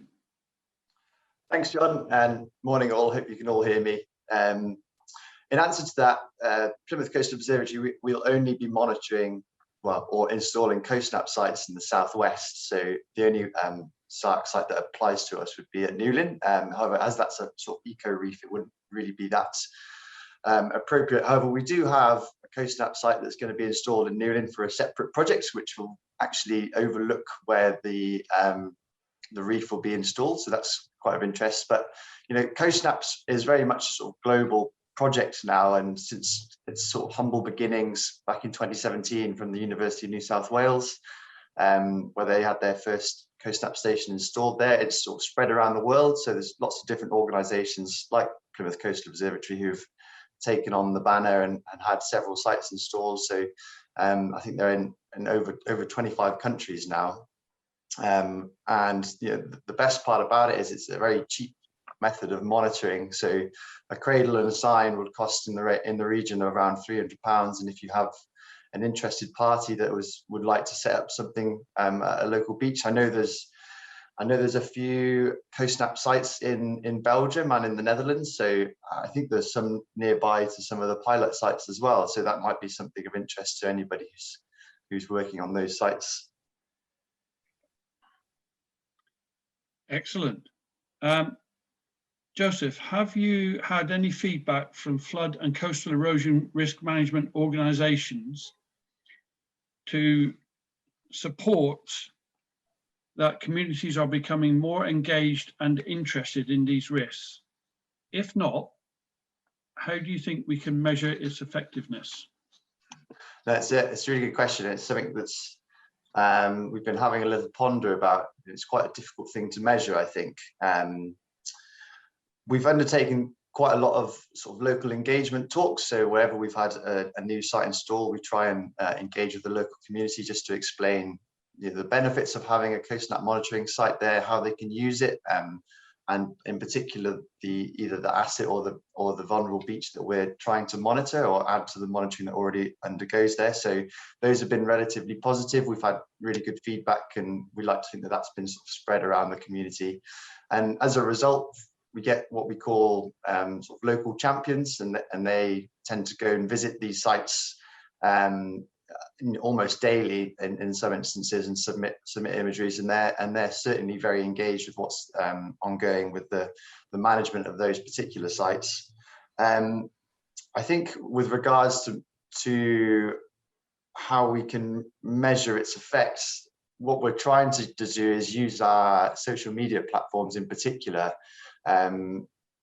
either through the coast-snap one or through the Plymouth Coastal Observatory one, to sort of explain some of these simple effects that we're seeing on the beaches through the use of just simple imagery. So that might be the impact of a particular storm event, or now that we've got sort of over a year's worth of images at some sites, the sort of seasonal interactions that happen between winter and summer. And those have proven pretty useful for people who haven't got that relative understanding of how the beaches react naturally. So I think that'll probably be the way forward for us. But with regards to how we measure its effects, I think we'll have to put our thinking caps on a bit more for that.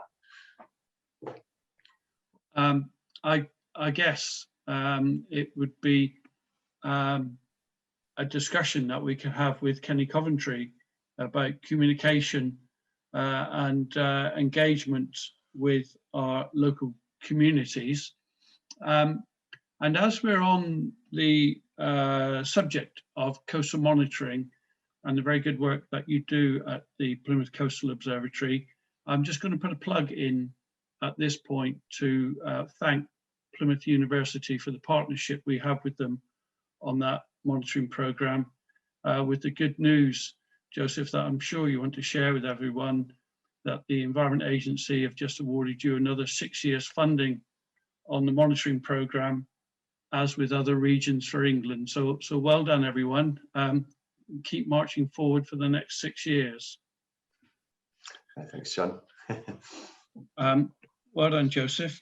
I'm going to stop the individual questions there, because our timing is such that we move to the general Q&A, and I have seen through the corner of my eye that on the chat list there are a number of questions that are or have been fielded by Harriet and others. Harriet, at the risk of dropping you in on this, could I ask you and you, John Bennett, to take us through those individual questions? Yeah, of course. If it's all right, I'm going to put in, can we do the closing poll first, and then we'll move on to those final questions just to make sure we've captured everyone. So if everyone could please go back on Slido, and we'll do 2 more closing questions just to kind of see how we've progressed during this. So okay, the first question is live. If everyone could please go ahead and answer that one, please.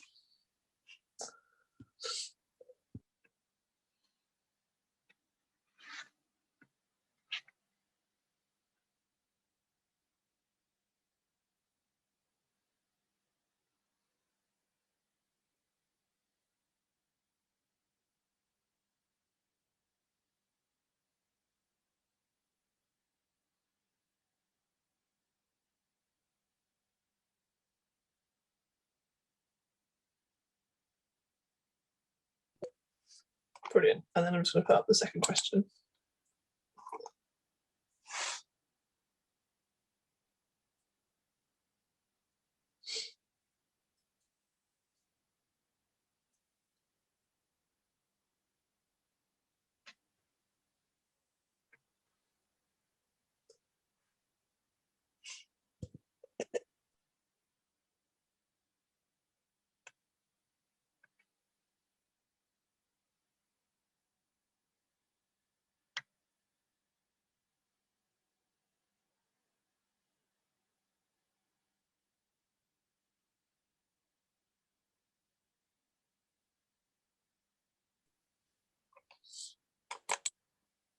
Brilliant. Thank you very much. And yeah, now we can go to questions. So I'll go through some on the Slido, if that's all right. And I'll try and break it up a little bit for everyone.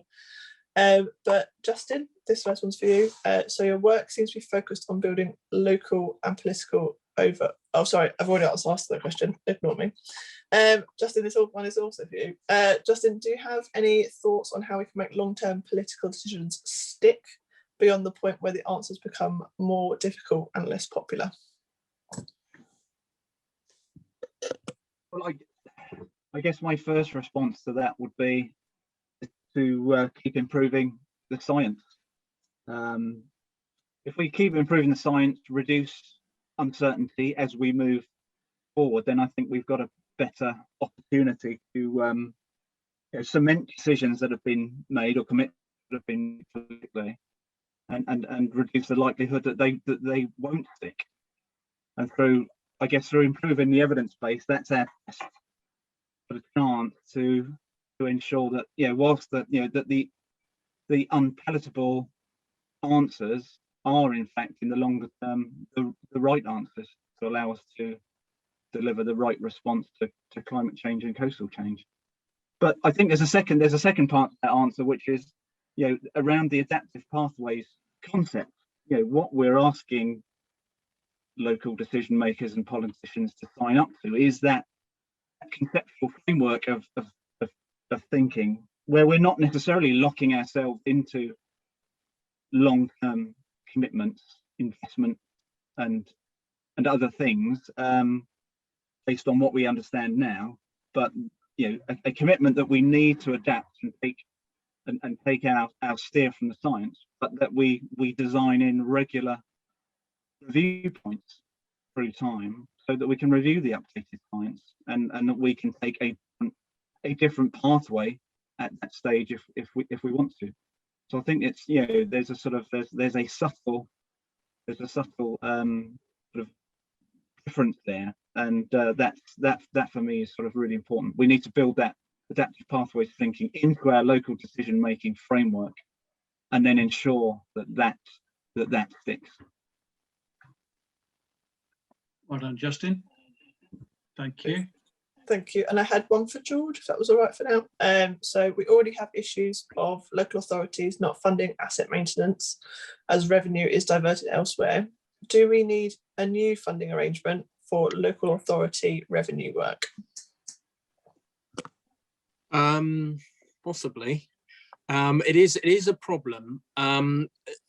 Local authorities are deemed to be funded for their revenue, their maintenance work separately already, and that's why they're not funded to do their maintenance in the same way that the Environment Agency is funded through grant and aid. I think one of the difficulties we've got is that none of the risk management authorities in this country have a duty to protect people from erosion or flooding. We have powers to do so. So it does become a political choice at the end of the day. And it has to, I guess, at a local government level, take its chances along with all the other sort of services that local government offer. And that I think is part of the challenge we face is that there are political choices there to make. Yeah. Does that answer the question? Yep, I think so. And I just had one more on Slido. There are other questions on Slido, but we will have to kind of get back to those on a more individual basis. But one for Tom, if that's all right. SMPs are underpinned by understanding that the coastal processes. So we are setting policy in that knowledge at coast. There's an issue is ability to implement policy. Did you have a comment on that? It's not really a question. Yeah, I would argue that the inland way of looking at nature-based solutions is actually ahead of the coast at the moment in some respects. So the SMP is viewed as the Bible for the coast, but it is for one aspect of the coast, the engineering, the resilience, the adaptation stuff. What we've learned in an inland setting is that you have to look at nature-based solutions in a multiple benefits sort of sense. The SMP doesn't do that.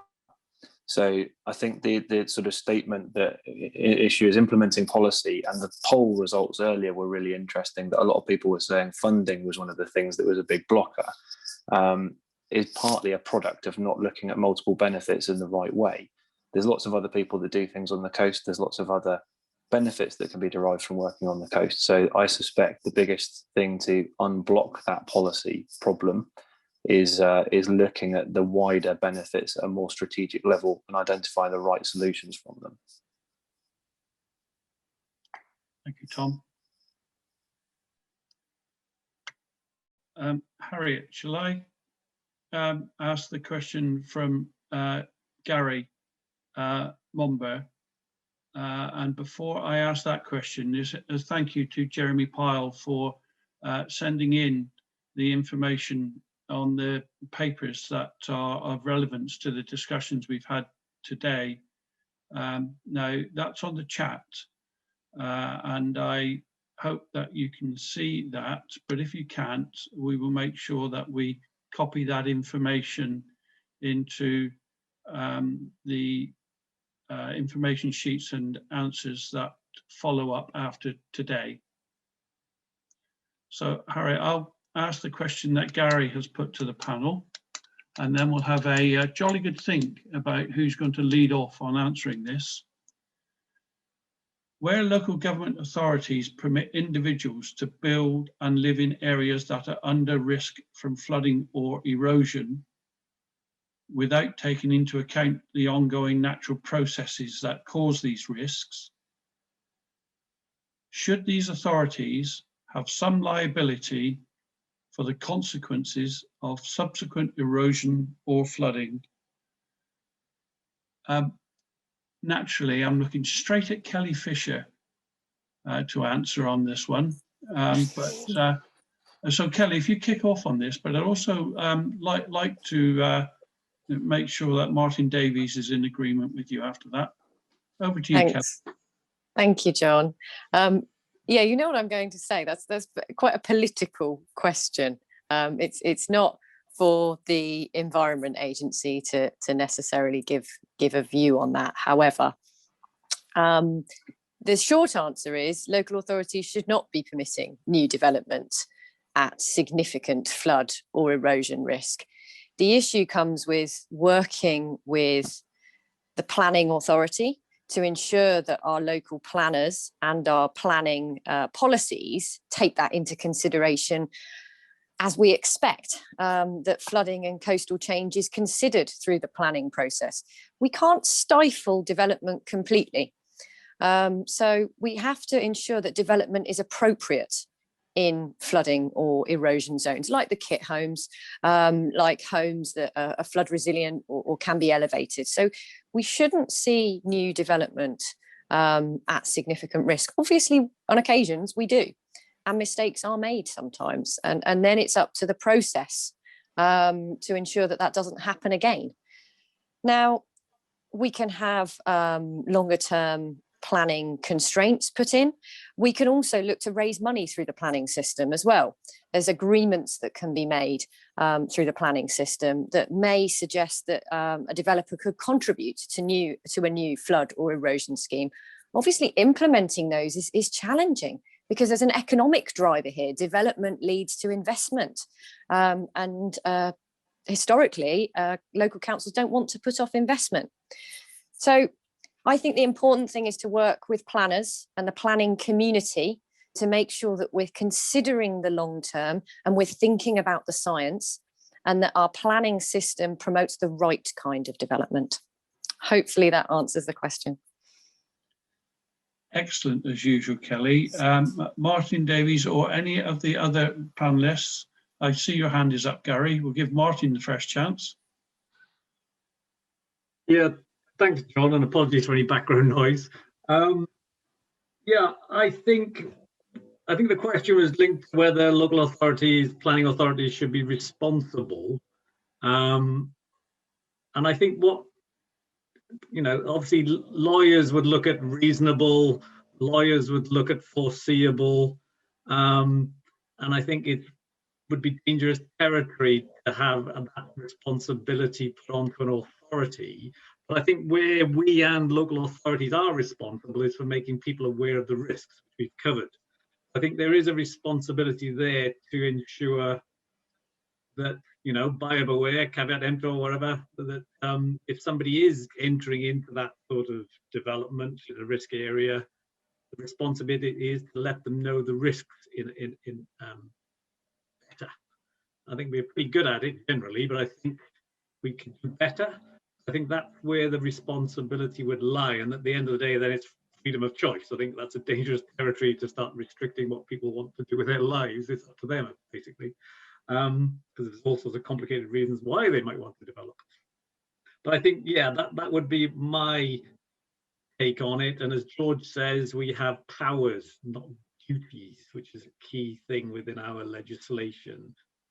When it comes to protection of and justification for the protection. That would be my take on it. Well done, Martin. Gary. Yes, I think I was thinking about that question partly after Kelly mentioned establishing a baseline upon which to make decisions about the future, and the baseline tends to be sort of now.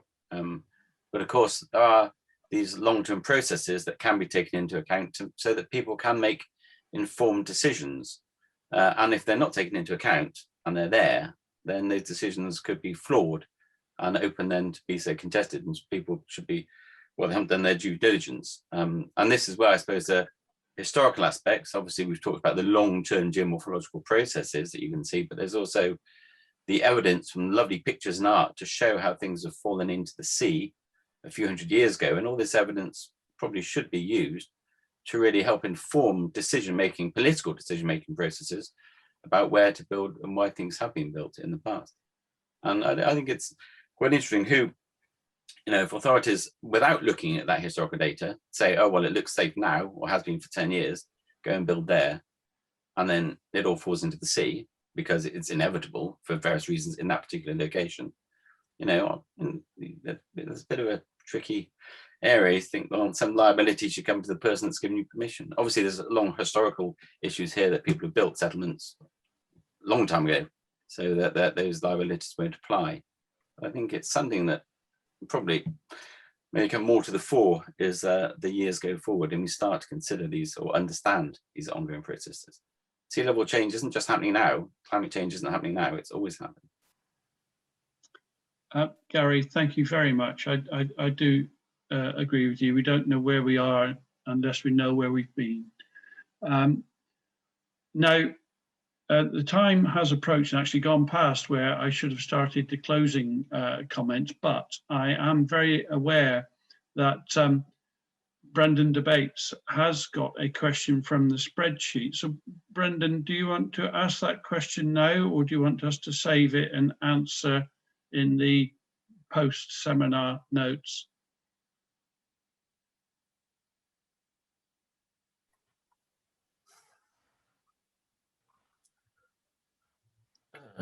We kunnen die vraag nu stellen, hè? We can ask this question right now. Good.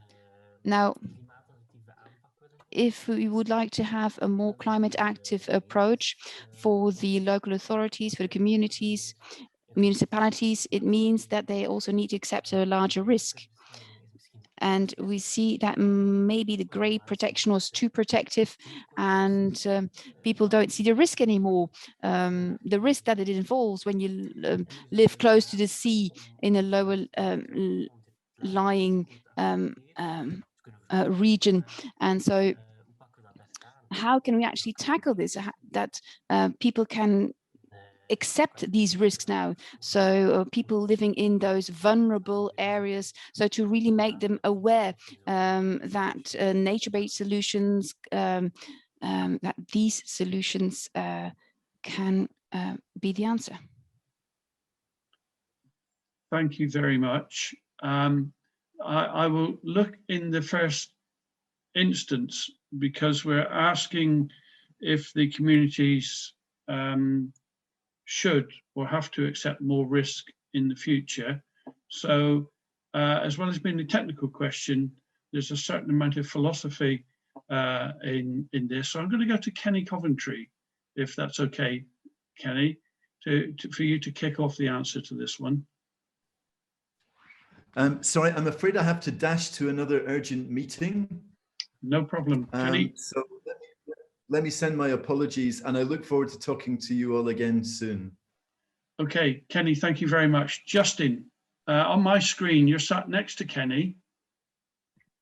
So kick off for me, please, on whether coastal communities have to accept more risk in the future when we're taking more adaptive approach. Yeah, well, I think it sort of speaks back to some of my earlier comments around, the model we're sort of striving towards in developing better evidence, more effective visualization of coastal change, as I sort of talked about our work at Bude in my presentation. That is around building a more informed dialogue with the communities. And I think if communities feel they are better informed around the risk, then they are more willing to take ownership of that risk. Because let's remember that with adaptation change comes opportunity.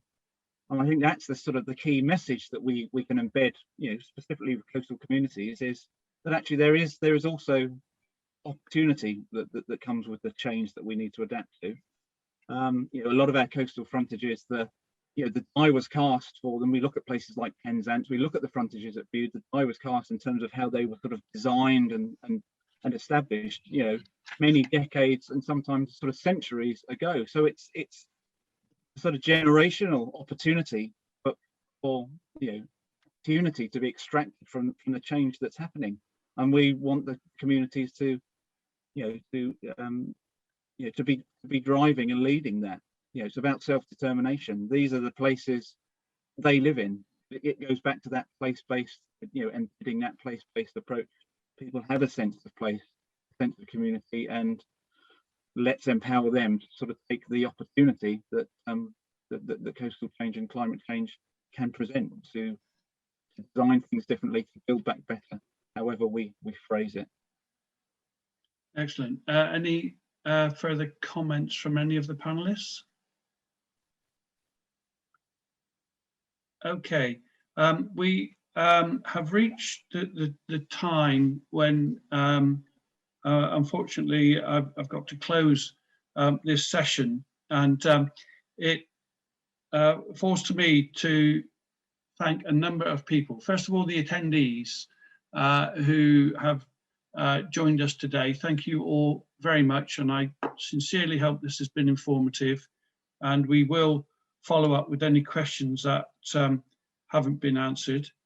A particular thanks to our panelists for all the hard work that goes in to their presentations, the preparation on the questions that they were expecting from you. Harriet and John Bennett, well done. Exceptional work behind the scenes. You are to be commended. And Vielu and Toon, well done. You have managed to keep up with us in our rather poor use of our English language. So I am in awe and admiration. Thank you to everyone around the UK and to Holland and elsewhere that have joined us. We hopefully will host a face-to-face one-day seminar on this subject in August of this year, likely in Plymouth, unless John Bennett persuades us that Southend is a nice place to be, but it's likely to be in Plymouth. I very much look forward to meeting you and other colleagues. I wish you well, and I wish you a safe future post-COVID. Once again, thank you all. Justin, you've just put your hand up. Yes, thanks, John. Before we finish, I just wanted to say thank you to you for steering us all brilliantly through this whole session. So just many, many thanks. We appreciate your time. Justin, it was made easy for me by John and Harriet. So I accept your thanks on their behalf. Well done. Thank you all. And we look forward to meeting up with you in the future. Well done.